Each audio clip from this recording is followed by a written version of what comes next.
বন্ধু বান্ধৱীসকল আকৌ এটা নতুন ভিডিঅ'লৈ আপোনালোকক স্বাগতম জনাইছোঁ। আশা কৰোঁ আপোনালোক সকলো ভালেই আছে।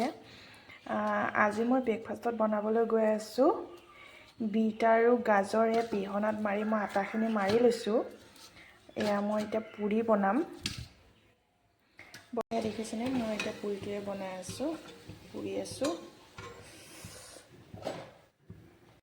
এয়া মই গুণুবেটিৰ কাৰণেও বনাইছোঁ। অলপ এনেকৈ পনীয়াকৈ গুলি বিট আৰু গাজৰ টাইটটো ৰুকি এনেকৈ মই পানী পিঠা টাইপত এটা বনাই দিছোঁ। তাই নহ'লে এনেকৈ নাখায় যে, এনেকৈ দিলে খাই দিয়ে ভাল পায়, সেইটো কাৰণে মই তাইকো এনেকৈ বনাই দিছোঁ। বহুত হেল্ডি হয়, আপোনালোকেও খাই চাবচোন। এনেকৈ বিৰাট ভাল লাগে। মই তাইক এনেকৈ দিওঁ মাজে মাজে মই তাইক এনেকৈ খুৱাওঁ।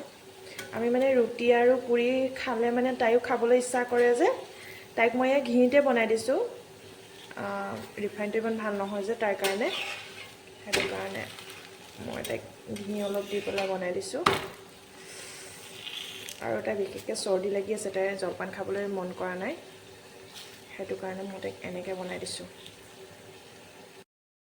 আজি আমাৰ ব্ৰেকফাষ্টত ইমানেই আছিলে।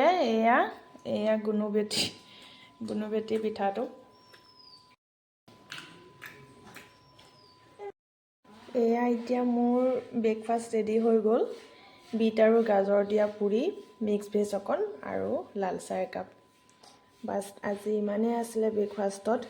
ভিডিঅ'টো যদি ভাল লাগিলে আপোনালোকে লাইক, কমেণ্ট, শ্বেয়াৰ আৰু ছাবস্ক্ৰাইব কৰি দিব। আজিলৈ বাই বাই।